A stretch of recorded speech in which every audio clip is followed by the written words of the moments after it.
मेरे प्यारे देशवासियों, आज़ादी के इस पावन पर्व की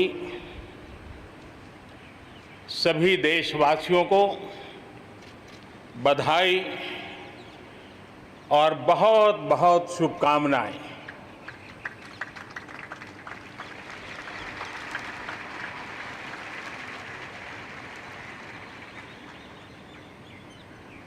आज जो हम स्वतंत्र भारत में सांस ले रहे हैं, उसके पीछे मां भारती के लाखों बेटे बेटियों, उनका त्याग, उनका बलिदान और मां भारती को आजाद कराने के संकल्प के प्रति उनका समर्पण आज ऐसे सभी हमारे स्वातंत्र सेनानियों का, आज़ादी के वीरों का, नर बांकुरों का, वीर शहीदों का नमन करने का ये पर्व है। हमारे फौज के जाबाज जवान, हमारे अर्धसैनिक बल, हमारे पुलिस के जवान, सुरक्षा बल से जुड़े हुए हर कोई मां भारती के रक्षा में जुटे रहते हैं, सामान्य मानवीय की सुरक्षा में जुटे रहते हैं। आज उन सबको भी हृदयपूर्वक, आदरपूर्वक स्मरण करने का, उनके महान त्याग तपस्या को नमन करने का पर्व है। एक नाम और, श्री अरविंद घोष क्रांति दूत से लेकर आध्यात्म की यात्रा, आज उनके संकल्प, उनका जन्म जयंती है। हमें उनके संकल्पों को, हमारे संकल्पों को पूर्ण करने के उनकी तरफ से आशीर्वाद बने रहे। हम एक विशिष्ट परिस्थिति से गुजर रहे हैं। आज छोटे छोटे बालक मेरे सामने नजर नहीं आ रहे। भारत का उज्जवल भविष्य क्यों? कोरोना ने सबको रोका हुआ है। इस कोरोना के कालखंड में लक्षावधि कोरोना वॉरियर्स, चाहे डॉक्टर हो, नर्सिस हो, सफाई कर्मी हो, एम्बुलेंस चलाने वाले लोग हो, किस किस के नाम गिनाऊंगा। उन लोगों ने इतने लंबे समय तक जिस प्रकार से सेवा परमो धर्मः इस मंत्र को जी करके दिखाया है, पूर्ण समर्पण भाव से मां भारती के लालों की सेवा की है, ऐसे सभी कोरोना वॉरियर्स को भी मैं आज नमन करता हूं। इस कोरोना के कालखंड में अनेक हमारे भाई बहन इस कोरोना के संकट में प्रभावित हुए हैं। कई परिवार प्रभावित हुए हैं। कईयों ने अपनी जान भी गंवाई है। मैं ऐसे सभी परिवारों के प्रति अपनी संवेदनशीलता प्रकट करता हूं और इस कोरोना के खिलाफ मुझे विश्वास है 130 करोड़ देशवासियों की अदम्य इच्छा शक्ति, संकल्प शक्ति हमें उसमें भी विजय दिलाएगी और हम विजयी होके रहेंगे। मुझे विश्वास है कि पिछले दिनों भी हम एक प्रकार से अनेक संकटों से गुजर रहे। बाढ़ का प्रकोप, खास करके नॉर्थ ईस्ट, पूर्वी भारत, दक्षिण भारत, पश्चिमी भारत के कुछ इलाके, कहीं लैंडस्लाइड, अनेक दिक्कतों का सामना लोगों को करना पड़ा है। अनेक लोगों ने अपनी जान गंवाई है। मैं उन परिवारों के प्रति भी मेरी संवेदना व्यक्त करता हूं और राज्य सरकारों के साथ कंधे से कंधा मिलाकर के ऐसी संकट की घड़ी में हमेशा देश एक बन करके, चाहे केंद्र सरकार हो, राज्य सरकार हो, हम मिल करके तत्काल जितनी भी मदद पहुंचाने का प्रयास कर सकते हैं, सफलतापूर्वक कर रहे हैं। मेरे प्यारे देशवासियों, आजादी का पर्व हमारे लिए, ये स्वतंत्रता का पर्व आजादी के वीरों को याद कर करके नए संकल्पों की ऊर्जा का एक अवसर होता है। एक प्रकार से हमारे लिए ये नई प्रेरणा लेकर के आता है, नया उमंग, नया उत्साह लेकर के आता है। और इस बार तो हमारे लिए संकल्प करना बहुत आवश्यक भी है और बहुत शुभ अवसर भी है, क्योंकि अगला जब हम आजादी का पर्व मनाएंगे तब हम 75 वर्ष में प्रवेश करेंगे। ये अपने आप में एक बहुत बड़ा अवसर है और इसलिए आज आने वाले 2 साल के लिए बहुत बड़े संकल्प लेकर के हमें चलना है। 130 करोड़ देशवासियों को चलना है। आजादी के 75 वर्ष में जब प्रवेश करेंगे और आजादी के 75 वर्ष जब पूर्ण होंगे, हम हमारे संकल्पों की पूर्ति का एक महापर्व के रूप में उसको भी मनाएंगे। मेरे प्यारे देशवासियों, हमारे पूर्वजों ने अखंड एक निष्ठ तपस्या करके त्याग और बलिदान की उच्च भावनाओं को प्रस्तावित करते हुए हमें जिस प्रकार से आजादी दिलाई है, उन्होंने न्यौछावर कर दिया है।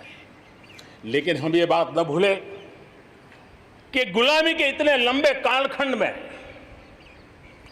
कोई भी पल ऐसा नहीं था, कोई भी क्षेत्र ऐसा नहीं था कि जब आजादी की ललक न उठी हो, आजादी की इच्छा को लेकर के किसी ने प्रयास न किया हो, जंग न किया हो, त्याग न किया हो और एक प्रकार से जवानी जेलों में खपा दी, जीवन के सारे सपनों को फांसी के फंदों को चूम करके आहूत कर दिया। ऐसे वीरों को नमन करते हुए और फिर एक तरफ सशस्त्र क्रांति का दौर, दूसरी तरफ जन आंदोलन का दौर, पूज्य बापू के नेतृत्व में राष्ट्र जागरण के साथ जन आंदोलन की एक धारा ने आजादी के आंदोलन को एक नई ऊर्जा दी और हम आजादी के पर्व को आज मना पा रहे हैं। इस आजादी के जंग में भारत की आत्मा को कुचलने के भी निरंतर प्रयास हुए हैं, अनगिनत प्रयास हुए हैं। भारत को अपनी संस्कृति, परंपरा, रीत रिवाज, इन सब से उखाड़ फेंकने के लिए क्या कुछ नहीं हुआ। वो कालखंड था, सैकड़ों सालों का कालखंड था। शाम दाम दंड भेद सब कुछ अपने चरम पर था और कुछ लोग तो ये मान के चलते थे कि हम तो यावत चंद्र दिवाकरो यहां पर राज करने के लिए आए हैं। लेकिन आजादी की ललक ने उनके सारे मंसूबों को जमीन दोस्त कर दिया। उनकी सोच थी कि इतना बड़ा विशाल देश, अनेक राजे रजवाड़े, भांति भांति की बोलियां, पहनवेश, खान पान, अनेक भाषाएं, इतनी विविधताओं के कारण बिखरा हुआ देश कभी एक होकर के आजादी का जंग लड़ नहीं सकता है। लेकिन इस देश की प्राण शक्ति वो पहचान नहीं पाए। अंतर्भूत जो प्राण शक्ति है, एकता का सूत्र जो हमें सबको बांध करके रखा हुआ है, उसने आजादी के उस पर्व में पूरी ताकत के साथ जब वो मैदान में आया तो देश आजादी के जंग में विजयी हुआ। हम ये भी जानते हैं कि वो कालखंड था विस्तारवाद की सोच वालों ने दुनिया में जहां भी फैल सकते के फैलने का प्रयास किया, अपने झंडे गाड़ने की कोशिश की, लेकिन भारत का आजादी का आंदोलन दुनिया के अंदर भी एक प्रेरणा का पुंज बन गया, दिव्य स्तंभ बन गया और दुनिया में भी आजादी की ललक जगी। और जो लोग विस्तारवाद के अंधी दौड़ में लगे हुए थे, अपने झंडे गाड़ने में लगे थे, उन्होंने अपने इस मंसूबों को, विस्तारवाद के मंसूबों को पार करने के लिए दुनिया को दो महाविश्व युद्ध में झोंक दिया, मानवता को तहस नहस कर दिया, जिंदगियां तबाह कर दी, दुनिया को तबाह कर दिया। लेकिन ऐसे कालखंड में भी, युद्ध की विभीषिका के बीच भी भारत ने अपनी आजादी की ललक को नहीं छोड़ा, न कमी आने दी, न नमी आने दी। देश बलिदान करने की जरूरत पड़ी, बलिदान देता रहा, कष्ट झेलने की जरूरत पड़ी, कष्ट झेलता रहा, जन आंदोलन खड़ा करने की जरूरत पड़ी, जन आंदोलन खड़ा करता रहा।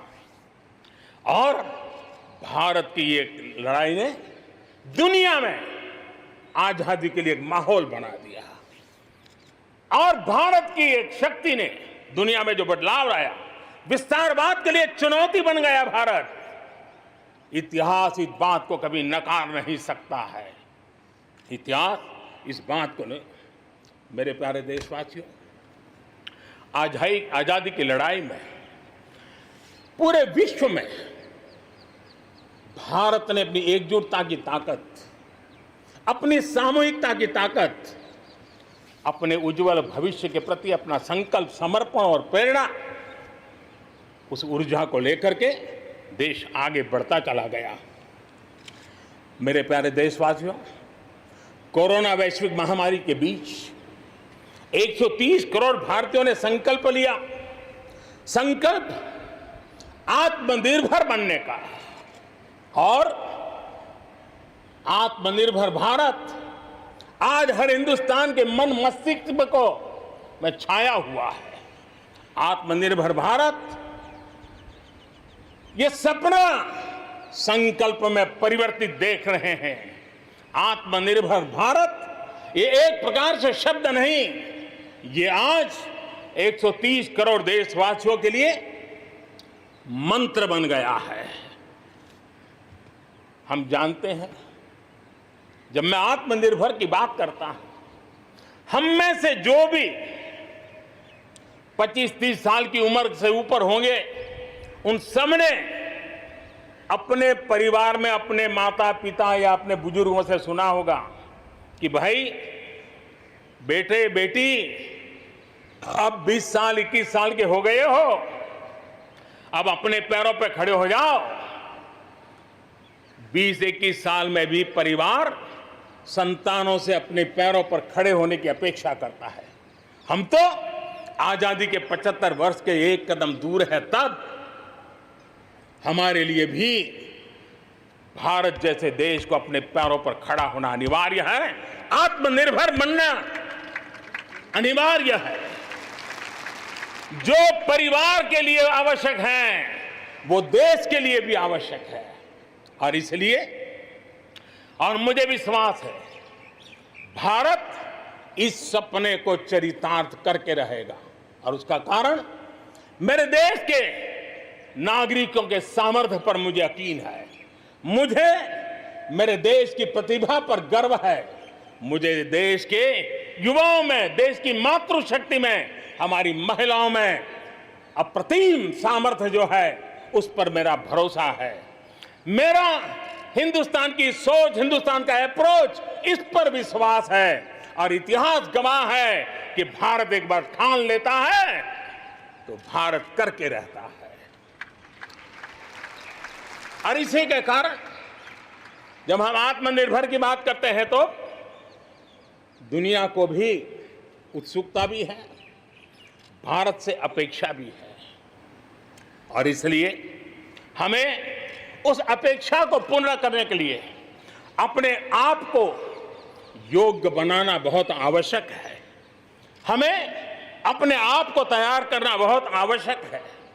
भारत के चिंतन में भारत जैसे विशाल देश, भारत युवा शक्ति से भरा हुआ देश, आत्मनिर्भर भारत की पहली शर्त होती है आत्मविश्वास से भरा हुआ भारत। उसकी यही नींव होती है और यही विकास को नई गति, नई ऊर्जा देने का सामर्थ्य रहती है। भारत विश्व एक परिवार के संस्कारों से पला बड़ा हुआ है। अगर वेद कहते थे वसुधैव कुटुंबकम, तो विनोबा जी कहते थे जय जगत। और इसलिए हमारे लिए विश्व एक परिवार है और इसलिए आर्थिक विकास भी हो, लेकिन साथ साथ मानव और मानवता का भी केंद्र स्थान होना चाहिए, इसका महत्व होना चाहिए। उसी को लेकर के हम चलते हैं। आज दुनिया इंटरकनेक्टेड है, आज दुनिया इंटरडिपेंडेंट है और इसलिए समय की मांग है कि विश्व अर्थव्यवस्था में भारत जैसे विशाल देश का योगदान बढ़ना चाहिए। विश्व कल्याण के लिए भी ये भारत का कर्तव्य है और भारत को अपना योगदान बढ़ाना है तो भारत को स्वयं को सशक्त होना होगा, भारत को आत्मनिर्भर होना होगा। हमें जग कल्याण के लिए भी अपने आप को सामर्थ्यवान बनाना ही पड़ेगा और जब हमारी जड़ें मजबूत होगी, हमारा अपना सामर्थ्य होगा, तो हम दुनिया का भी कल्याण करने की दिशा में कदम उठा सकते हैं। हमारे देश में अथाक प्राकृतिक संपदा है, क्या कुछ नहीं है। आज समय की मांग है कि हमारे इन प्राकृतिक संसाधनों में हम वैल्यू एडिशन करें, हम हमारे मानव संपदा में मूल्य वृद्धि करें, नई ऊंचाइयों पर ले जाएं और हम देश में कब तक कच्चा माल विदेश भेजते रहेंगे, रॉ मटेरियल कब तक दुनिया में भेजते रहेंगे। और देखिए तो रॉ मटेरियल दुनिया में भेजना और फिनिश गुड को दुनिया से वापस लाना, ये खेल कब तक चलेगा। और इसलिए हमें आत्मनिर्भर बनना होगा, हमारी हर शक्ति पर वैश्विक आवश्यकताओं के अनुसार मूल्य वृद्धि करना है, ये हमारा दायित्व है। ये वैल्यू एडिशन करने की दिशा में हम आगे बढ़ना चाहते हैं, हम विश्व में योगदान करने के लिए हम आगे बढ़ना चाहते हैं। विश्व में हम कुछ न कुछ, उसी प्रकार से कृषि क्षेत्र, एक समय था जब हम बाहर से गेहूं मंगवा करके अपना पेट भरते थे, लेकिन हमारे देश के किसानों ने वो कमाल करके दिखा दिया। आत्मनिर्भर भारत आज कृषि क्षेत्र में बना है। आज भारत के किसान, भारत के नागरिकों का ही पेट भरते इतना नहीं है, आज भारत वो स्थिति में है कि दुनिया में जिसकी जरूरत है उसको भी हम अन्न दे सकते हैं। अगर ये हमारी शक्ति है, आत्मनिर्भर की ये ताकत है, तो हमारे कृषि क्षेत्र में भी मूल्य वृद्धि आवश्यक है। वैश्विक आवश्यकताओं के अनुसार हमारे कृषि जगत में बदलाव की आवश्यकता है। विश्व की अपेक्षाओं को पूरा करने के लिए हमने हमारे कृषि जगत को भी आगे बढ़ाने की जरूरत है। आज देश अनेक नए कदम उठा रहा है और इसलिए अब आप देखिए स्पेस सेक्टर में हमने खुला कर दिया, देश के युवाओं को अवसर मिला है। हमने कृषि क्षेत्र को कानूनों से मुक्त कर दिया, बंधनों से मुक्त कर दिया। हमने आत्मनिर्भर बनाने का प्रयास किया हुआ है। जब भारत स्पेस सेक्टर में ताकतवर बनता है तो पड़ोसियों को जरूर उसका लाभ होता है। जब आप ऊर्जा के क्षेत्र में पावरफुल होते हैं तो जे देश अपना अंधेरा मिटाना चाहता है, भारत उसमें मदद कर सकता है। देश के जब हेल्थ सेक्टर का इंफ्रास्ट्रक्चर आत्मनिर्भर हो जाता है तो विश्व के अनेक देशों को टूरिज्म के रूप में, हेल्थ डेस्टिनेशन के रूप में भारत उनकी पसंदीदा बन सकता है। और इसलिए हमें आवश्यक है कि हम भारत में बने सामान की पूरी दुनिया में वाहवाही कैसी हो। और एक जमाना था हमारे देश में जो चीजें बनती थी, हमारे स्किल मैन पावर के द्वारा जो काम होता था, उसकी दुनिया में बहुत वाहवाही होती थी, इतिहास गवाह है। हमें जब आत्मनिर्भर की बात करते हैं तब सिर्फ इंपोर्ट कम करना इतना ही हमारी सोच नहीं है। जब आत्मनिर्भर की बात करते हैं तब हमारी ये जो कौशल्य है, हमारा जो ह्यूमन रिसोर्स का सामर्थ्य है, जब चीजें बाहर से आने लगती हैं तो उसका वो सामर्थ्य खत्म होता चला जाता है, पीढ़ी दर पीढ़ी वो नष्ट हो जाता है। हमें हमारे उस सामर्थ्य को बचाना भी है, बढ़ाना भी है, कौशल्य को बढ़ाना है, क्रिएटिविटी को बढ़ाना है और उसको लेकर के हमें आगे बढ़ना है। हमें स्किल डेवलपमेंट की दिशा में बल देना है। आत्मनिर्भर भारत के लिए, हमारे सामर्थ्य को बढ़ाने के लिए मेरे प्यारे देशवासियों, मैं जानता हूं जब मैं आत्मनिर्भर की बात करता हूं तब अनेक आशंकाएं प्रकट भी की जाती हैं। मैं इस बात को मानता हूं कि आत्मनिर्भर भारत के लिए लाखों चुनौतियां हैं और जब विश्व स्पर्धा के मोड़ में हो तब तो चुनौतियां बढ़ भी जाती हैं। लेकिन देश के सामने अगर लाखों चुनौतियां हैं तो देश के पास करोड़ों समाधान देने वाले शक्ति भी है, मेरे देशवासी भी हैं जो समाधान का सामर्थ्य देते हैं। अब देखिए, कोरोना के संकट काल में हमने देखा कि बहुत सी चीजों के लिए हम कठिनाइयों में हैं, हमें दुनिया से लाना है, दुनिया दे नहीं पा रही थी। हमारे देश के नौजवानों ने, हमारे देश के उद्यमियों ने, हमारे देश के उद्योग जगत के लोगों ने बीड़ा उठा लिया। जिस देश में N95 नहीं बनता था बनने लगे, PPE नहीं बनता था बनने लग गए, वेंटिलेटर नहीं बनता था बनने लग गए। देश की आवश्यकताओं की तो पूर्ति हुई, लेकिन दुनिया में एक्सपोर्ट करने की हमारी ताकत बन गई। दुनिया की जरूरत थी, आत्मनिर्भर भारत दुनिया को कैसे मदद कर सकता है, आज हम इसमें हम देख सकते हैं। और इसलिए विश्व की भलाई में भी भारत का योगदान करना ये दायित्व बनता है और उसलिए भी हमें उसी प्रकार से बहुत हो चुका है। आजाद भारत की मानसिकता क्या होनी चाहिए? आजाद भारत की मानसिकता होनी चाहिए वोकल फॉर लोकल।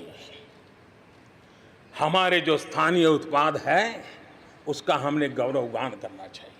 हम अपनी चीजों का गौरवगान नहीं करेंगे तो उसको अच्छा बनने का अवसर भी नहीं मिलेगा, उसकी हिम्मत नहीं बढ़ेगी। आइए हम मिलकर के संकल्प लें, आजादी के 75 साल के पर्व की ओर जब कदम रख रहे हैं तब वोकल फॉर लोकल का जीवन मंत्र बन जाए और हम मिलकर के भारत की उस ताकत को हम बढ़ावा दे दें। मेरे प्यारे देशवासियों, हमारा देश कैसी कैसी कमाल करता है, कैसे कैसे आगे बढ़ता है, इस बात को हम भली भांति समझ सकते हैं।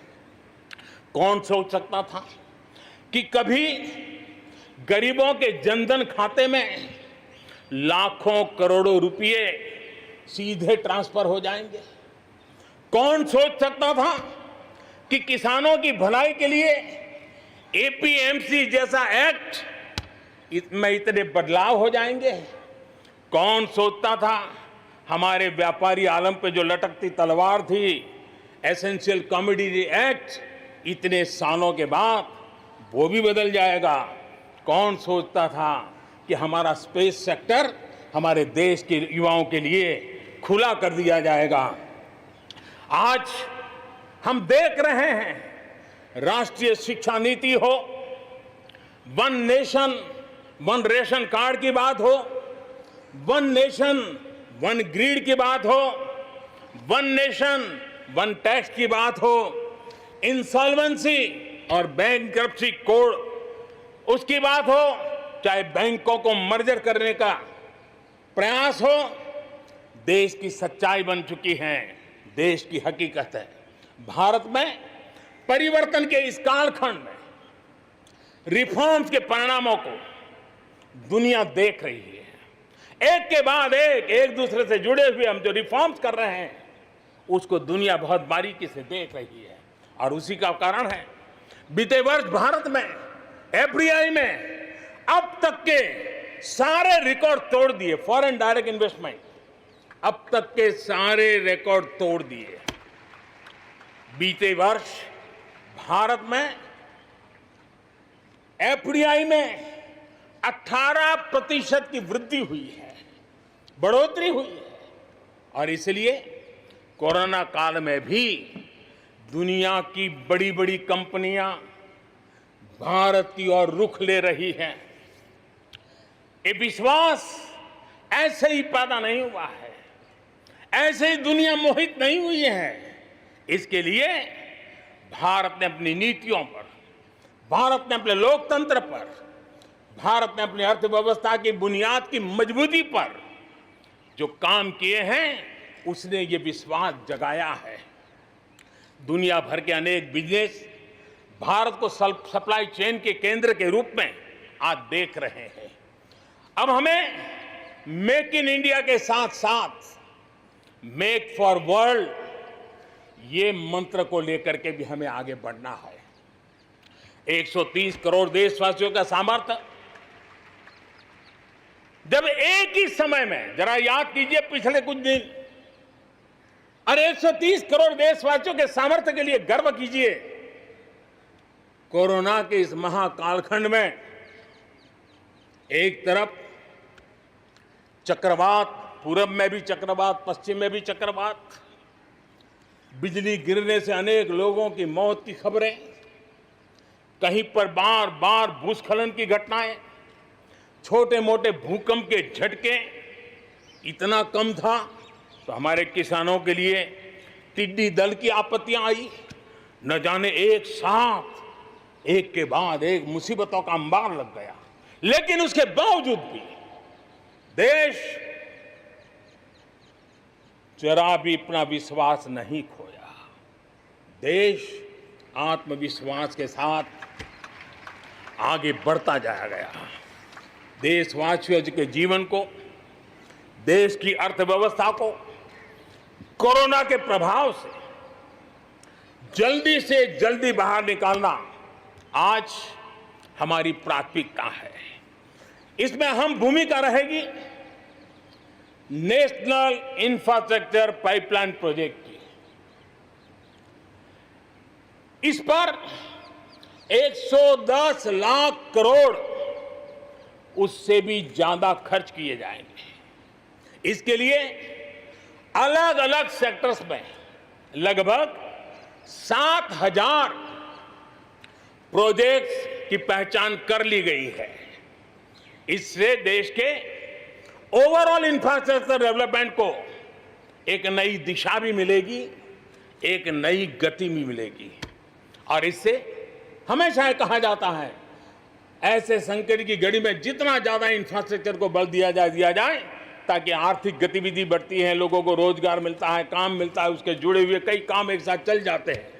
छोटे बड़े उद्योग, किसान, हर मध्यम वर्ग को इसका बहुत लाभ होता है। और आज मैं एक बात स्मरण करना चाहता हूं, जब अटल बिहारी वाजपेयी हमारे देश के प्रधानमंत्री थे, तब उन्होंने स्वर्णिम चतुर्भुज की एक बहुत बड़ी दूरगामी असर पैदा करने वाली योजना को प्रारंभ किया था और देश के रोड नेटवर्क के इंफ्रास्ट्रक्चर को नेक्स्ट जनरेशन पर ले गए थे। आज भी वो स्वर्णिम चतुर्भुज की तरफ देश बड़े गर्व से देख रहा है। हाँ, हमारा हिंदुस्तान बदल रहा है, देख रहा है। मेरे प्यारे देशवासियों, अटल जी ने अपने समय में एक काम किया, लेकिन अब हमें उसे आगे ले जाना है, हमें नई ओर ले जाना है। और अब हम साइलोज में नहीं चल सकते। हम इंफ्रास्ट्रक्चर को, रोड का रोड वाला काम करेगा, रेल का रेल में चला जाएगा, न रेल का रोड से संबंध, न रोड का रेल से संबंध, न एयरपोर्ट का पोर्ट से संबंध, न पोर्ट का एयरपोर्ट से संबंध, न रेलवे स्टेशन का बस से संबंध, बस स्टेशन से संबंध, न बस स्टेशन का रेलवे। ऐसी स्थिति नहीं चले। अब हमें सारा इंफ्रास्ट्रक्चर एक कॉम्प्रिहेंसिव हो, इंटीग्रेटेड हो, एक दूसरे के पूरक हो।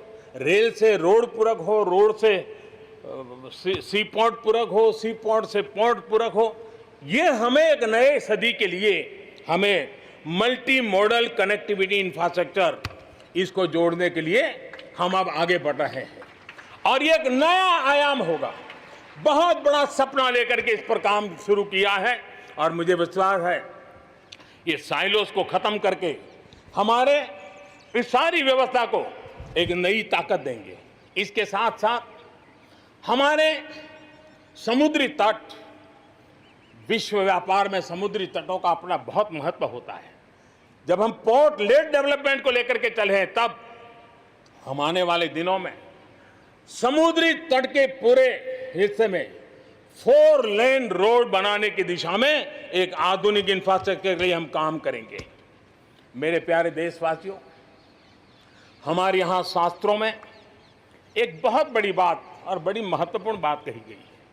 हमारे यहाँ शास्त्रों में कहा गया है, सामर्थ्य मूलम स्वातंत्रम, सामर्थ्य मूलम स्वातंत्रम, श्रम मूलम च वैभवम, श्रम मूलम च वैभवम। यानी किसी समाज की, किसी भी राष्ट्र की आजादी का स्रोत उसका सामर्थ्य होता है और उसके वैभव, उन्नति, प्रगति का स्रोत उसकी श्रम शक्ति है। और इसलिए सामान्य नागरिक, शहर हो या गांव, उसकी मेहनत का कोई मुकाबला नहीं है। मेहनत का समाज को जब सुविधाएं मिलती है, जीवन का संघर्ष, रोजमर्रा की मुसीबतें कम होती है, तो उसकी ऊर्जा, उसकी शक्ति बहुत खिल उठती है, बड़े कमाल करके देती है। बीते 6 वर्षों में देश के मेहनतकश नागरिकों का जीवन बेहतर बनाने के लिए अनेक विविध कामों का सिलसिला चलाया गया है, अनेक अभियान चलाए गए हैं। आप देखिए, बैंक खाता हो, पक्के घर की बात हो, इतनी बड़ी मात्रा में शौचालय बनाने हो, हर घर में बिजली कनेक्शन पहुंचाना हो, माताओं बहनों को धुएं से मुक्त करने के लिए गैस का कनेक्शन देना हो, गरीब से गरीब को बीमा सुरक्षा देने का प्रयास हो, 5 लाख रुपए तक अच्छे से अच्छे अस्पताल में मुफ्त इलाज कराने के लिए आयुष्मान भारत योजना हो, राशन की दुकानों को टेक्नोलॉजी जोड़ने की बात हो, हर गरीब, हर व्यक्ति बिना किसी भेदभाव के पूरी पारदर्शिता के साथ उसको लाभ पहुंचाने में पिछले 6 साल ने बहुत अच्छी तरह प्रगति की है। कोरोना के संकट में भी इन व्यवस्थाओं में बहुत मदद मिली है। इस दौरान करोड़ों गरीब परिवारों को मुफ्त गैस सिलेंडर पहुंचना, राशन कार्ड हो या न हो, 80 करोड़ से ज्यादा मेरे देशवासियों को उनके घर का चूल्हा जलता रहे, 80 करोड़ देशवासियों को मुफ्त में अनाज पहुंचाने का काम हो, 90,000 करोड़ रुपए से ज्यादा सीधे बैंक खाते में पैसे ट्रांसफर हो। कुछ वर्ष पहले तो सोच भी नहीं सकते थे, कल्पना ही नहीं कर सकते थे कि दिल्ली 1 रुपया से 1 रुपया निकले और 100 के 100 पैसे गरीब के खाते में जमा हो जाए। ये पहले कभी सोचा भी नहीं जा सकता है। अपने ही गांव में रोजगार के लिए गरीब कल्याण रोजगार अभियान शुरू किया गया है। श्रमिक साथी खुद को रिस्किल करे, अपस्किल करे, इस पर विश्वास करते हुए, श्रम शक्ति पे भरोसा करते हुए, गांव के संसाधनों पर भरोसा करते हुए, हम वोकल फॉर लोकल को बल देते हुए, रीस्किल, अपस्किल के द्वारा हम हमारे देश की श्रम शक्ति को, हमारे गरीबों को एम्पावर करने की दिशा में हम काम कर रहे हैं। शहर में हमारे जो श्रमिक हैं, क्योंकि आर्थिक गतिविधि का केंद्र शहर है, गांव से लोग दूर दूर से शहरों में आते हैं। स्ट्रीट वेंडर्स हो, रेडी पट्टी वाले लोग हो, आज बैंकों से उनको सीधा पैसा देने की योजना चल रही है। लाखों लोगों ने इतने कम समय में कोरोना के कालखंड में इसका फायदा उठाया है। अब उनको कहीं से ज्यादा ब्याज से खानगी स्तर पर पैसे लेने की जरूरत नहीं पड़ेगी, बैंक से वो अधिकार से अपने पैसे ले पाएगा। उसी प्रकार से जब शहर में हमारे श्रमिक आते हैं, उनको रहने की अगर अच्छी सुविधा मिल जाए तो उनकी कार्य क्षमता में भी बहुत बढ़ोतरी होती है।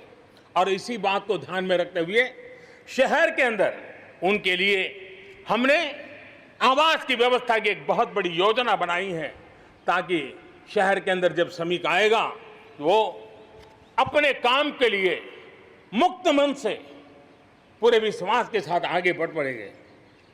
मेरे प्यारे देशवासियों, ये भी सही है कि विकास की इस यात्रा में भी हमने देखा है जैसे समाज जीवन में कुछ तबके पीछे रह जाते हैं, गरीबी से बाहर निकल नहीं पाते हैं, वैसे राष्ट्र जीवन में भी कुछ क्षेत्र होते हैं, कुछ भूभाग होते हैं, कुछ इलाके होते हैं जो पीछे रह जाते हैं। आत्मनिर्भर भारत बनाने के लिए हमारे लिए संतुलित विकास बहुत आवश्यक है और हमने 110 से ज्यादा आकांक्षी जिले आइडेंटिफाई किए हैं। उन 110 जिले जो एवरेज से भी पीछे हैं, उनको राज्य की और राष्ट्र की एवरेज तक ले आना है। सभी पैरामीटर में लेता है। वहां के लोगों को बेहतर शिक्षा मिले, वहां के लोगों को बेहतर स्वास्थ्य सुविधाएं मिले, वहां के लोगों को रोजगार के स्थानीय अवसर पैदा हो, और उसके लिए लगातार हमने इन 110 जिले जो हमारी विकास यात्रा में कहीं पीछे छूट गए हैं, उनको आगे ले जाने के लिए प्रयास कर रहे हैं। मेरे प्यारे देशवासियों, आत्मनिर्भर भारत की अहम प्राथमिकता आत्मनिर्भर कृषि और आत्मनिर्भर किसान, और इसको हम कभी भी नजरअंदाज नहीं कर सकते हैं। किसान को पिछले दिनों हमने देखा है, एक के बाद एक रिफॉर्म आजादी के इतने सालों के बाद किए गए हैं। किसान को तमाम बंधनों से मुक्त करना हो, वो काम हमने कर दिया है। आप सोच नहीं सकते होंगे, हमारे देश में आप अगर साबुन बनाते हैं, हिंदुस्तान के कोने में जाके साबुन बेच सकते हैं। आप अगर कपड़ा बनाते हैं, हिंदुस्तान के किसी कोने में जाके कपड़ा बेच सकते हैं। आप चीनी बनाएं, आप चीनी बेच सकते हैं। लेकिन मेरा किसान, बहुत लोगों को पता नहीं होगा, मेरे देश का किसान जो उत्पादन करता था, न वो अपनी मर्जी से बेच सकता था, न अपनी मर्जी से जहां बेचना चाहता था वहां बेच सकता था। उसके लिए जो दायरा तय किया था वहीं बेचना पड़ता था। उस सारे बंधनों को हमने खत्म कर दिया है। अब हिंदुस्तान का किसान उस आजादी की सांस को ले पाएगा, ताकि वो हिंदुस्तान के किसी में भी, दुनिया के किसी भी कोने में अपना माल बेचना चाहता है, वो अपने टर्म्स पर बेच पाएगा। इस बात को हमने किसान की आय को बढ़ाने के लिए अनेक वैकल्पिक चीजों को भी बल दिया है। उसके किसानी में इनपुट कॉस्ट कैसे कम हो, सोलार पंप, उसको डीजल पंप से मुक्ति कैसे दिला दे, अन्नदाता ऊर्जादाता कैसे बने, मधुमक्खी पालन हो, फिशरीज हो, पोल्ट्री हो, ऐसे अनेक चीजें उसके साथ जुड़ जाएं, ताकि उसकी आय दोगुना हो जाए। उस दिशा में हम लगातार काम कर रहे हैं।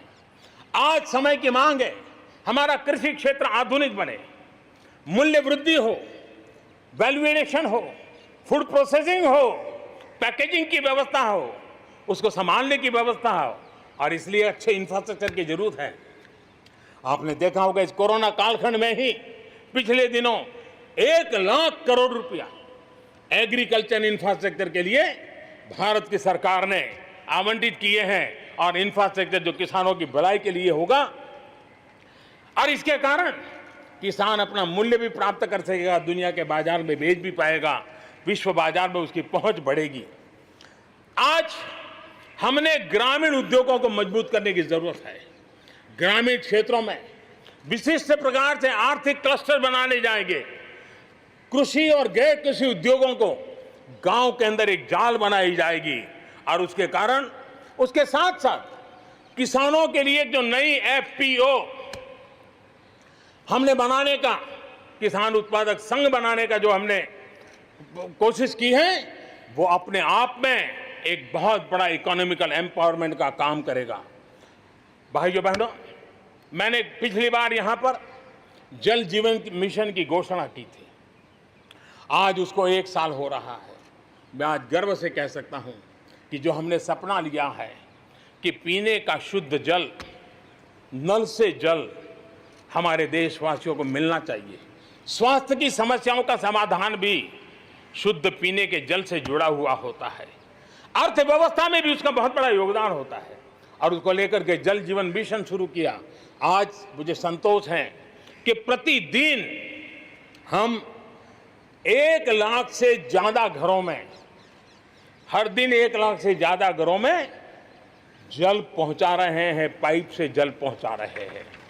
और पिछले 1 साल में 2 करोड़ परिवारों तक हम जल पहुंचाने में यशस्वी हुए हैं। और विशेष करके जंगलों में दूर दूर रहने वाले हमारे आदिवासियों के घरों तक ये पहुंचाने का काम, बड़ा अभियान चला है।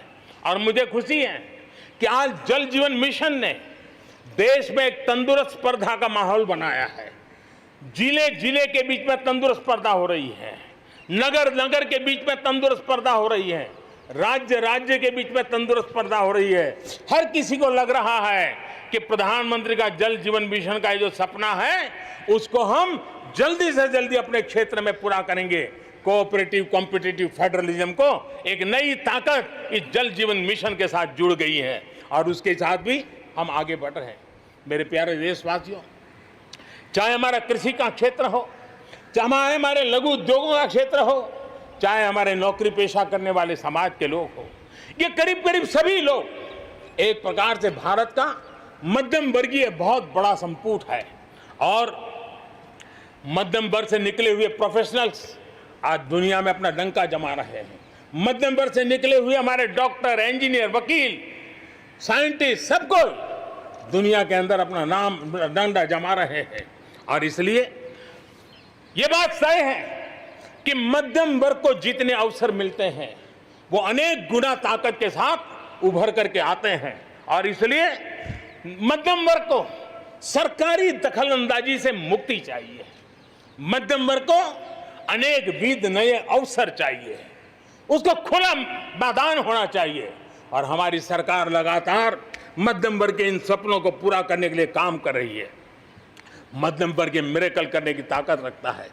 ईज ऑफ लिविंग, इसका सबसे बड़ा लाभ किसी को होना है तो मेरे मध्यम वर्गीय परिवारों को होना है। सस्ते इंटरनेट की बात हो, चाहे सस्ते स्मार्टफोन की बात हो, या उड़ान के तहत हवाई जहाज की टिकटें बहुत मिनिमम हो जाने की बात हो, या हमारे हाईवेज हो, इंफॉर्मेशन वेज हो, ये सारी चीजें मध्यम वर्ग की ताकत को बढ़ाने वाली है। आज आपने देखा होगा मध्यम वर्ग में जो गरीबी से बाहर निकला है उसका पहला सपना होता है अपना घर होना चाहिए। वो एक बराबरी की जिंदगी जाना चाहता है। देश में बहुत बड़ा काम हमने ईएमआई के क्षेत्र में किया और उसके कारण होम लोन सस्ते हुए।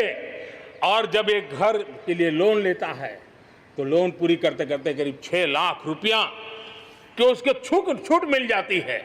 यह इतना ही नहीं, पिछले दिनों ध्यान में आया कि बहुत गरीब मध्यम वर्ग के परिवारों ने पैसे लगाए हुए हैं, लेकिन योजनाएं पूरी न होने के कारण खुद का घर मिल नहीं रहा है, किराया भरना पड़ रहा है। भारत सरकार ने 25,000 करोड़ रुपया का विशिष्ट फंड बना करके ये जो आधे अधूरे घर हैं उनको पूरा करके मध्यम वर्गीय परिवारों को घर मिल जाए, उसके लिए हमने अब कदम उठाया है। जीएसटी में बहुत तेजी से टैक्सेशन कम हुआ है, इनकम टैक्स कम हुआ है। आज मिनिमम उस प्रकार के व्यवस्थाओं के साथ हम देश को आगे बढ़ाने का प्रयास कर रहे हैं। कोऑपरेटिव बैंकों को आरबीआई से जोड़ना ये अपने आप में मध्यम वर्गीय परिवारों के पैसों को सुरक्षित रखने की गारंटी इसके साथ जुड़ी हुई है।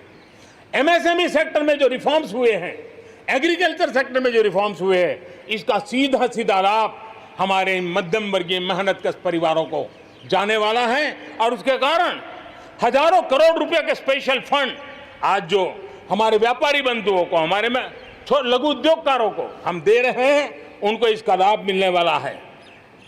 आम भारतीय की शक्ति, उसकी ऊर्जा आत्मनिर्भर भारत अभियान का एक बहुत बड़ा आधार है। इस ताकत को बनाए रखने के लिए हर स्तर पर निरंतर काम जारी है। मेरे प्यारे देशवासियों, आत्मनिर्भर भारत के निर्माण में, आधुनिक भारत के निर्माण में, नए भारत के निर्माण में, समृद्ध और खुशहाल भारत के निर्माण में देश की शिक्षा का बहुत बड़ा महत्व है।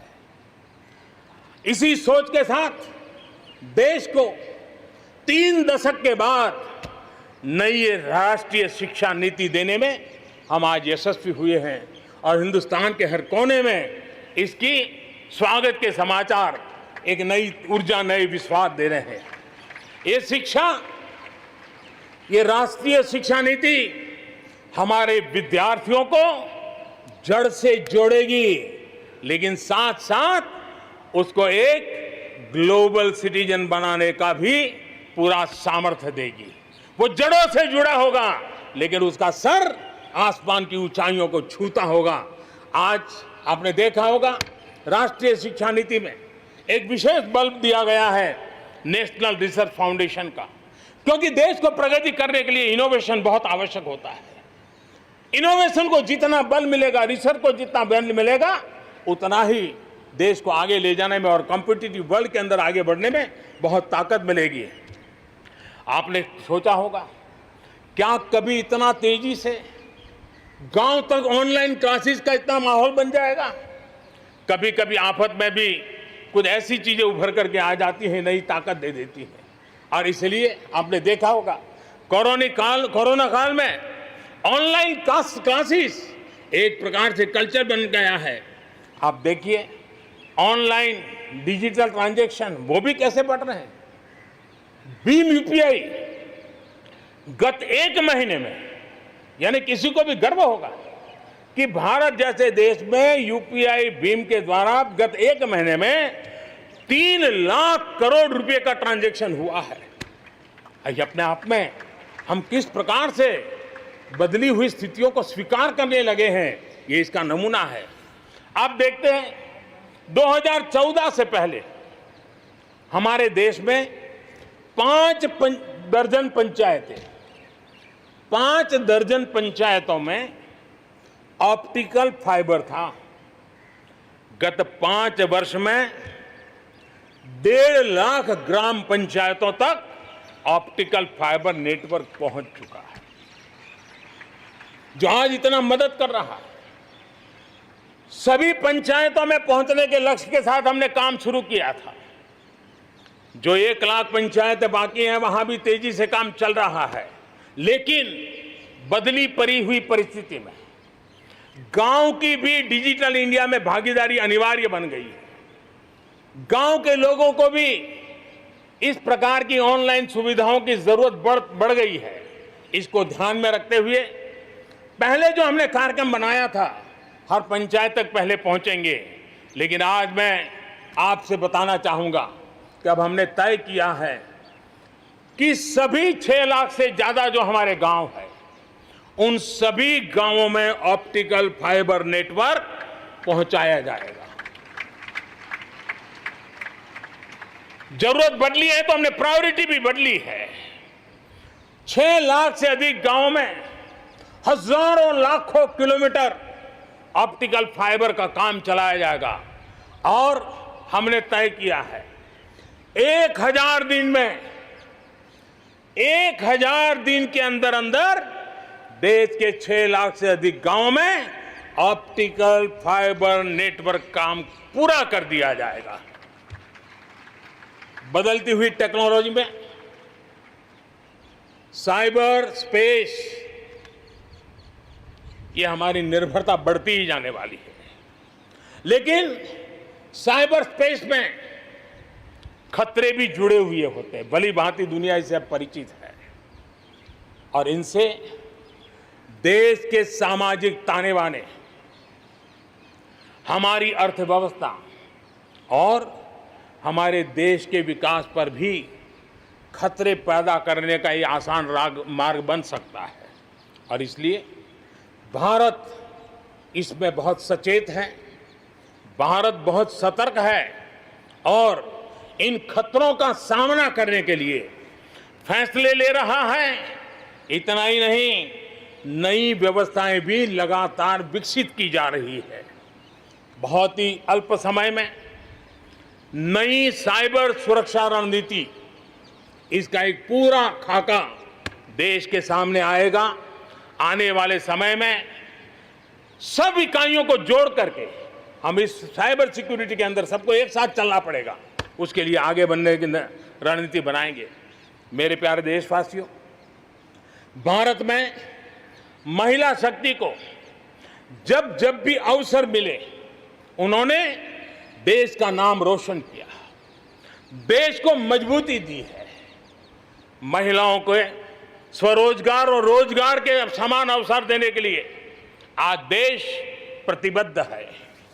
आज भारत में महिलाएं अंडरग्राउंड कोयले की खदान में काम कर रही हैं, तो आज मेरे देश की बेटियां फाइटर प्लेन भी उड़ा करके आसमान की बुलंदियों को चूम रही है। आज भारत दुनिया के उन देशों में है जहां नौसेना और वायुसेना में महिलाओं को कॉम्बैट रोल में शामिल किया जा रहा है। गर्भवती महिलाओं को सैलरी के साथ 6 महीने की छुट्टी देने का फैसले की बात हो। हमारे देश की महिलाएं जो 3 तलाक के कारण पीड़ित रहती थी, वैसी हमारी मुस्लिम बहनों को मुक्ति दिलाने, आज़ादी दिलाने का काम हो। महिलाओं के आर्थिक सशक्तिकरण की बात हो। 40 करोड़ जो जनधन खाते खोले गए हैं, उसमें 22 करोड़ खाते हमारी बहनों के हैं।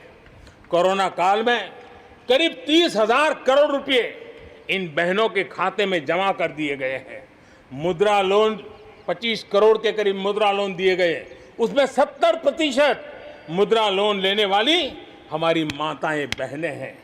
प्रधानमंत्री आवास योजना के तहत जो खुद का घर मिल रहा है, उसमें अधिकतम रजिस्ट्री भी महिलाओं के नाम हो रही है। मेरे प्यारे देशवासियों, गरीब बहन बेटियों की बेहतर स्वास्थ्य की भी चिंता यह सरकार लगातार कर रही है। हमने जन औषधि केंद्र के अंदर 1 रुपये में सैनिटरी पैड पहुंचाने के लिए एक बहुत बड़ा काम किया।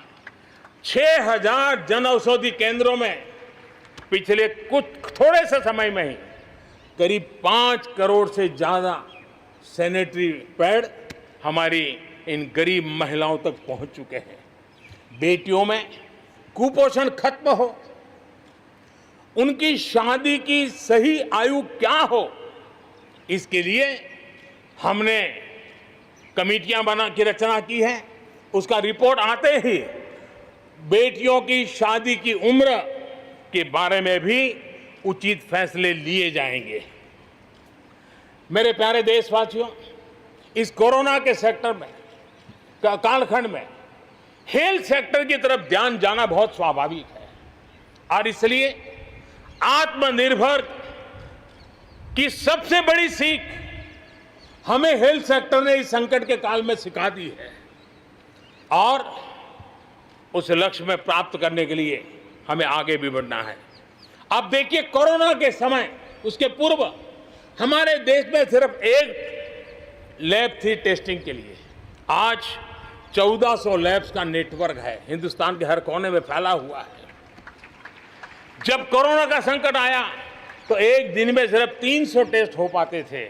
इतने कम समय में हमारे लोगों ने वो शक्ति दिखा दी है कि आज हर दिन 7 लाख से ज्यादा टेस्ट हम कर पाए। कहाँ 300 से शुरू किया था और कहाँ हम 7 लाख तक पहुंच गए। देश में नए एम्स, नए मेडिकल कॉलेज का निर्माण, आधुनिकीकरण की दिशा में निरंतर प्रयास ये हम कर रहे हैं। 5 साल में MBBS, MD में 45,000 से ज्यादा स्टूडेंट्स के लिए सीटों की बढ़ोतरी की गई है।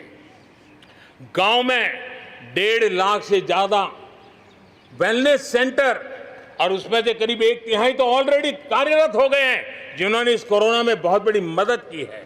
कोरोना के काल में वेलनेस सेंटर्स की भूमिका ने गांव की बहुत बड़ी मदद की है। हेल्थ सेक्टर में आज से एक बहुत बड़ा अभियान शुरू होने जा रहा है और उसमें टेक्नोलॉजी का भी बहुत बड़ा रोल रहेगा। आज से national digital health mission, national digital health mission उसका भी आरंभ किया जा रहा है। भारत के हेल्थ सेक्टर में ये एक नई क्रांति ले आएगा।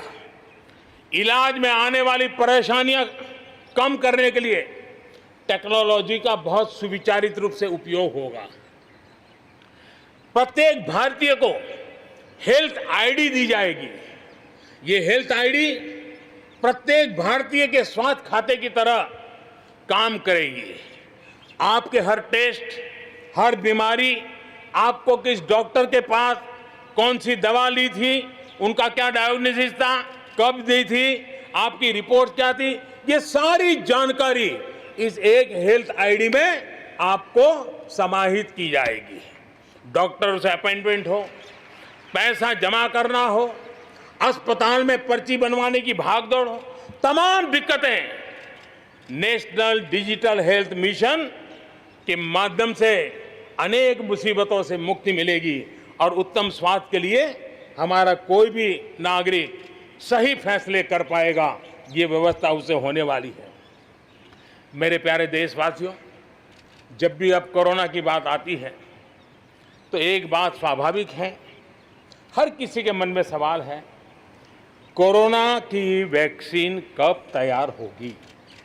ये सवाल हर एक के मन में है, पूरी दुनिया में है। मैं आज देशवासियों को कहना चाहूँगा, देश के हमारे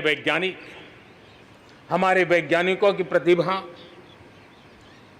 एक ऋषि मुनि की तरह लेबोरेटरी में जी जान से जुटे हुए हैं, अखंड एक निष्ठ तपस्या कर रहे हैं, बड़ी कड़ी मेहनत कर रहे हैं और भारत में एक नहीं, दो नहीं, तीन वैक्सीन उसके टेस्टिंग के अलग अलग चरण में है। वैज्ञानिकों से जब हरी झंडी मिल जाएगी, बड़े पैमाने पर प्रोडक्शन होगा और उसकी तैयारियां भी पूरी तरह रेडी हैं और तेजी से प्रोडक्शन के साथ वैक्सीन हर भारतीय तक कम से कम समय में कैसे पहुंचे, उसका खाका भी तैयार है, उसका रूपरेखा भी तैयार है। मेरे प्यारे देशवासियों, हमारे देश में अलग अलग जगहों पर विकास की तस्वीर अलग अलग है। कुछ क्षेत्र बहुत आगे हैं, कुछ क्षेत्र बहुत पीछे हैं। ये असंतुलन आत्मनिर्भर भारत के सामने एक महत्वपूर्ण चुनौती मैं मान सकता हूं और इसलिए जैसा मैंने प्रारंभ में कहा, 110 आकांक्षी जिलों पर हम बल दे रहे हैं, उसको विकास की बराबरी लाना चाहते हैं। हम विकास के इकोसिस्टम बनाना, कनेक्टिविटी को सुधारना, ये हमारी प्राथमिकता है। अब आप देखें, हिंदुस्तान का पश्चिमी भाग और हिंदुस्तान को मध्य से देखिए, हिंदुस्तान का पूर्वी भाग, पूर्वी उत्तर प्रदेश हो, बिहार हो, बंगाल हो, नॉर्थ ही हो, उड़ीसा हो, ये सारे हमारे क्षेत्र अपार संपदा है, प्राकृतिक संपदा के भंडार है। यहाँ के लोग सामर्थ्यवान है, शक्तिवान है, प्रतिभावान है, लेकिन अवसरों के अभाव में ये क्षेत्र हमारे असंतुलन रहा है और इसलिए हमने अनेक नए कदम उठाए। ईस्टर्न डेडिकेटेड फ्रेट कॉरिडोर हो, पूर्व में गैस पाइपलाइन से जोड़ने की बात हो, नए रोड रेल का इंफ्रास्ट्रक्चर खड़ा करना हो, वहाँ नए पोर्ट बनाने हो, यानी एक प्रकार से पूरा डेवलपमेंट के लिए जो इंफ्रास्ट्रक्चर का खाका होना चाहिए, बड़ा होलिस्टिक तरीके से विकसित हम कर रहे हैं ताकि हमारे क्षेत्र भी विकास की दिशा में। उसी प्रकार से लेह लद्दाख, करगिल, जम्मू कश्मीर, एक क्षेत्र, एक प्रकार से इस क्षेत्र को 1 वर्ष पूर्व 370 से आजादी मिल चुकी है, 1 साल पूरा हो चुका है। ये 1 साल जम्मू कश्मीर के एक नई विकास यात्रा का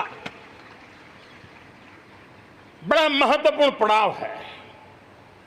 ये 1 साल वहां महिलाओं को, दलितों को मूलभूत अधिकारों को दिल देने वाला कालखंड रहा है। ये हमारे शरणार्थियों को गरिमापूर्ण जीवन का भी एक साल रहा है। विकास का लाभ गांव और गरीब तक पहुंचाने के लिए बैक टू विलेजेस जैसे विशेष अभियान चलाए जा रहे हैं। आयुष्मान योजना को बेहतरीन तरीके से आज जम्मू कश्मीर लद्दाख के क्षेत्र में उपयोग किया जा रहा है। मेरे प्यारे देशवासियों, लोकतंत्र की मजबूती, लोकतंत्र की सच्ची ताकत हमारी चुनी हुई स्थानीय इकाइयों में है।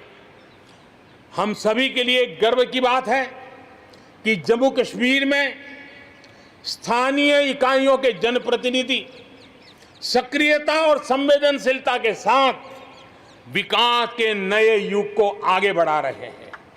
मैं उनके वहीं के सभी पंच सरपंचों को हृदय से बहुत बहुत बधाई देता हूं विकास यात्रा में उनकी सक्रिय भागीदारी के लिए। जम्मू कश्मीर में डिलिमिटेशन की प्रक्रिया चल रही है। सुप्रीम कोर्ट के निवृत्त न्यायमूर्ति के नेतृत्व में डिलिमिटेशन का काम चल रहा है और जल्दी से डिलिमिटेशन का काम पूरा होते ही भविष्य में वहां चुनाव हो, जम्मू कश्मीर के एमएलए हो, जम्मू कश्मीर के मंत्रीगण हो, जम्मू कश्मीर के मुख्यमंत्रीगण हो, नई ऊर्जा के साथ विकास के मार्ग पर आगे बढ़ें। इसके लिए देश प्रतिबद्ध भी है और प्रयासरत भी है। लद्दाख को केंद्र शासित प्रदेश बना करके बरसों पुरानी जो उनकी मांग थी, उनकी आकांक्षा थी, उस आकांक्षा को हमने पूर्ण करने का, उनको सम्मानित करने का एक बहुत बड़ा काम किया है। हिमालय की ऊंचाइयों में बसा लद्दाख विकास के नए शिखर की ओर आगे बढ़ रहा है। अब सेंट्रल यूनिवर्सिटी बन रही है, नए रिसर्च सेंटर बन रहे हैं, होटल मैनेजमेंट के कोर्सेज वहां चल रहे हैं। बिजली के लिए 7,500 मेगावाट के सोलर पार्क के निर्माण की योजना बन रही है। लेकिन मेरे प्यारे देशवासियों, लद्दाख की कई विशेषता हैं। उन विशेषताओं को हमें संभालना भी है, संवारना भी है। और जैसे सिक्किम ने, हमारे नॉर्थ ईस्ट में सिक्किम ने अपनी एक ऑर्गेनिक स्टेट की पहचान बनाई है, वैसे ही लद्दाख, लेह, करगिल, ये पूरा क्षेत्र हमारे देश के लिए कार्बन न्यूट्रल इकाई के रूप में उसकी पहचान बना सकता है। और इसके लिए भारत सरकार वहां के नागरिकों के साथ मिलकर के एक नमूना रूप, प्रेरणा रूप कार्बन न्यूट्रल और वो भी विकास का मॉडल, वहां की आवश्यकताओं की पूर्ति वाला मॉडल, उस दिशा में हम आगे बढ़ रहे हैं। मेरे प्यारे देशवासियों, भारत ने दिखाया है कि पर्यावरण के साथ संतुलन रखते हुए भी तेज विकास संभव है। आज भारत वन वर्ल्ड, वन सन, वन ग्रिड के विजन के साथ पूरी दुनिया में को खास करके सूर्य ऊर्जा के क्षेत्र में प्रेरित कर रहा है। रिन्यूएबल एनर्जी के उत्पादन के मामले में आज भारत दुनिया के 5 टॉप देशों में अपनी जगह बना चुका है। प्रदूषण के समाधान को लेकर भारत सजग भी है और भारत सक्रिय भी है।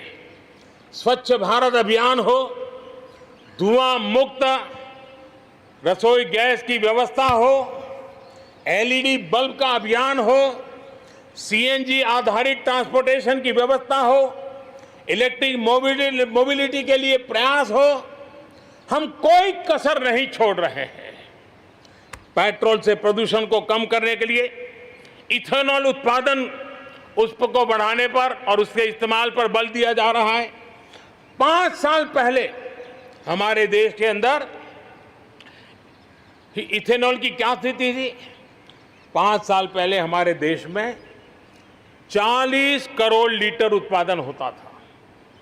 आज 5 साल में 5 गुना हो गया और आज 200 करोड़ लीटर इथेनॉल हमारे देश में बन रहा है, जो पर्यावरण के लिए बहुत उपयोगी हो रहा है। मेरे प्यारे देशवासियों, देश के 100 शहरों में, चुने हुए 100 शहरों में प्रदूषण कम करने के लिए हम एक होलिस्टिक अप्रोच के साथ, एक इंटीग्रेटेड अप्रोच के साथ, एक जन भागीदारी के साथ आधुनिक टेक्नोलॉजी का उपयोग भरपूर करते हुए हम उसे प्रदूषण कम करने की दिशा में एक मिशन मोड में काम करने वाले हैं। मेरे प्यारे देशवासियों, भारत इस बात को गर्व से कह सकता है, भारत उन बहुत कम देशों में से एक है जहां जंगलों का विस्तार हो रहा है। अपनी बायोडायवर्सिटी के संरक्षण और संवर्धन के लिए भारत पूरी तरह संवेदनशील है। हम लोगों ने सफलतापूर्वक प्रोजेक्ट टाइगर, प्रोजेक्ट एलिफेंट हमने सफलतापूर्वक आगे बढ़ाया है। हमारे यहाँ टाइगर की आबादी बढ़ी है। अब आने वाले दिनों में एशियाटिक लायन, प्रोजेक्ट लायन की शुरुआत हो रही है और उसमें प्रोजेक्ट लायन भारतीय शहरों की रक्षा, सुरक्षा, आवश्यक इंफ्रास्ट्रक्चर और विशेष करके उनके लिए जो आवश्यक होता है स्पेशल प्रकार का हेल्थ इंफ्रास्ट्रक्चर, उस पर भी काम किया जाएगा और प्रोजेक्ट लाइन पर बल दिया जाएगा। साथ ही एक और काम को भी हम बढ़ावा देना चाहते हैं और वो है प्रोजेक्ट डॉल्फिन चलाया जाएगा। नदियों में, समंदर में रहने वाली दोनों तरह की डॉल्फिन्स पर हम फोकस करेंगे। इससे बायोडायवर्सिटी को भी बल मिलेगा और रोजगार के अवसर भी मिलेंगे। ये टूरिज्म के आकर्षण का भी केंद्र होता है, तो इस दिशा में भी हम आगे बढ़ने वाले हैं। मेरे प्यारे देशवासियों, जब हम एक असाधारण लक्ष्य को लेकर के असाधारण यात्रा पर निकलते हैं तो रास्ते में चुनौतियों की भरमार होती है और चुनौतियां भी असामान्य होती है। इतनी आपदाओं के बीच ही सीमा पर भी देश के सामर्थ्य को चुनौती देने के दुष्प्रयास हुए हैं, लेकिन एलओसी से लेकर एलएसी तक देश की संप्रभुता पर जिस किसी ने आंख उठाई, देश की सेना ने, हमारे वीर जवानों ने उसका उसी की भाषा में जवाब दिया है।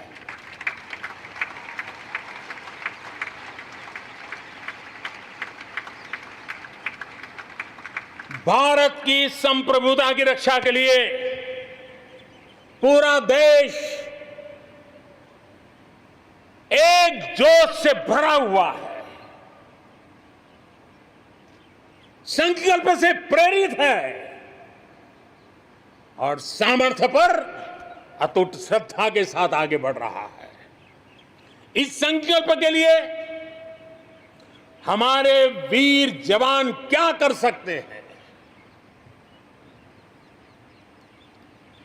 देश क्या कर सकता है, ये लद्दाख में दुनिया ने देख लिया है।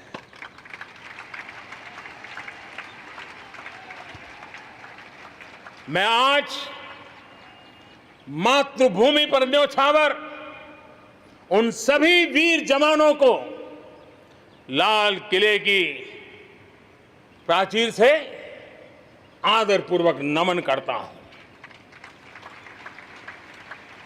आतंकवाद हो या विस्तारवाद, भारत आज डटकर मुकाबला कर रहा है। आज दुनिया पर का भारत पर विश्वास और मजबूत हुआ है। पिछले दिनों संयुक्त राष्ट्र सुरक्षा परिषद के अस्थायी सदस्य के रूप में 192 में से 192 में से 184 देखो सो कहोगा, भारत को समर्थन मिलना ये हमारे हर हिंदुस्तानी के लिए गर्व दिलाता है।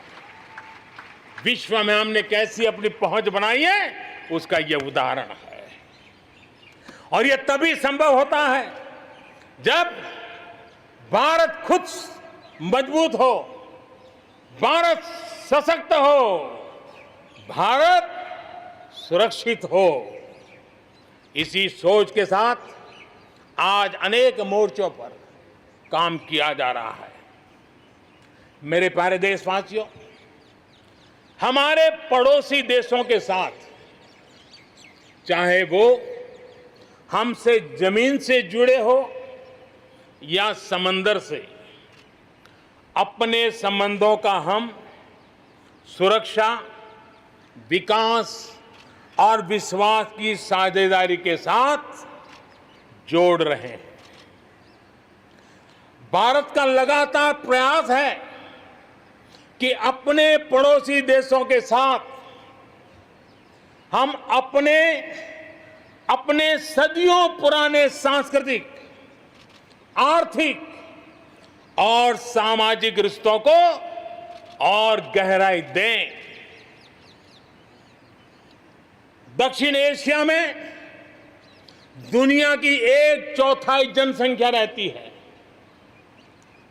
हम संयोग और सहभागिता से इतनी बड़ी जनसंख्या के विकास और समृद्धि की अनगिनत संभावनाएं पैदा कर सकते हैं। इस क्षेत्र के देशों के सभी नेताओं की इस विशाल जनसमूह के विकास और प्रगति के लिए बहुत बड़ी जिम्मेदारी है, एक अहम जिम्मेदारी है। उसे निभाने के लिए दक्षिण एशिया के इन सभी क्षेत्र के सभी लोगों को, राजनेताओं को, शासकों को, बुद्धिजीवियों को भी मैं आह्वान करता हूं, इस पूरे क्षेत्र में जितनी शांति होगी, जितना सौहार्द होगा, उतनी ही ये मानवता के काम आएगी, मानवता के हित में होगा। पूरी दुनिया का हित इसमें समाहित है। आज पड़ोसी सिर्फ वो ही नहीं है जिनसे हमारी भौगोलिक सीमाएं मिलती है, बल्कि वे भी हैं जिनसे हमारे दिल मिलते हैं। जहां रिश्तों में समरसता होती है, मेलजोल रहता है। मुझे खुशी है कि बीते कुछ समय में भारत ने एक्सटेंडेड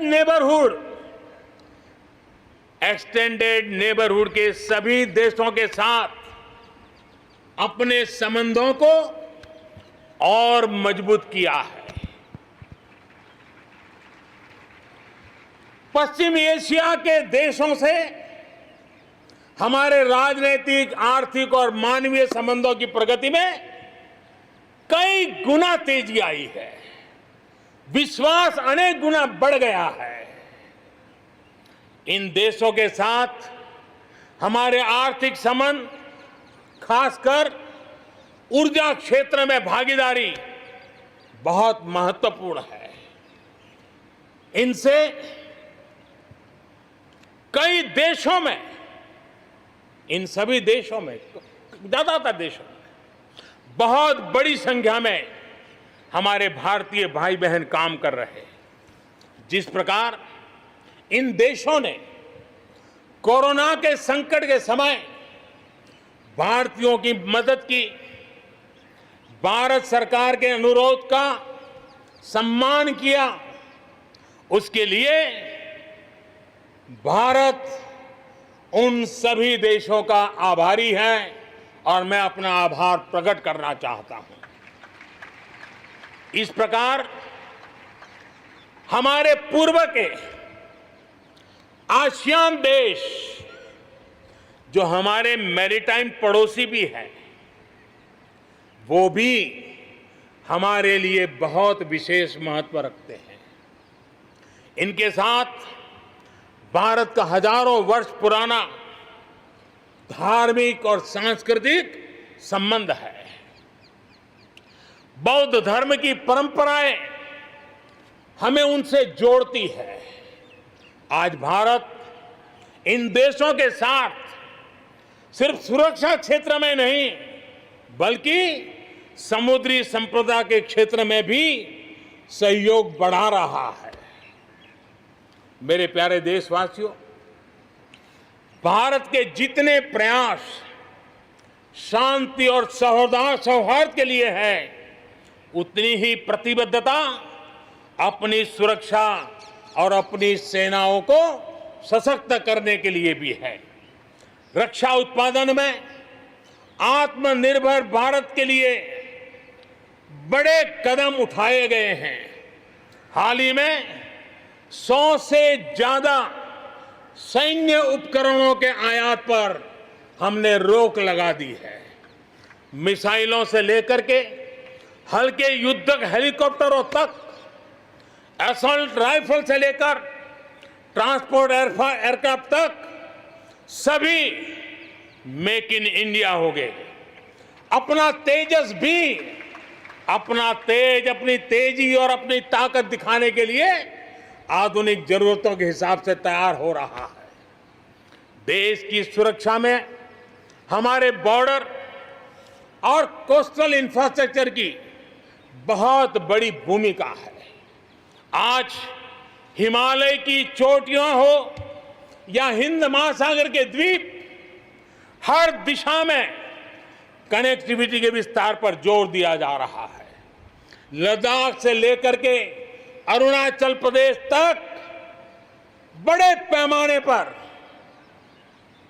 हमारे देश की सुरक्षा को ध्यान में रखते हुए नई सड़कें तैयार की गई हैं। देश में, मेरे प्यारे देशवासियों, हमारा इतना बड़ा समुद्र तट है, लेकिन साथ साथ हमारे पास 1300 से ज्यादा आइलैंड्स हैं।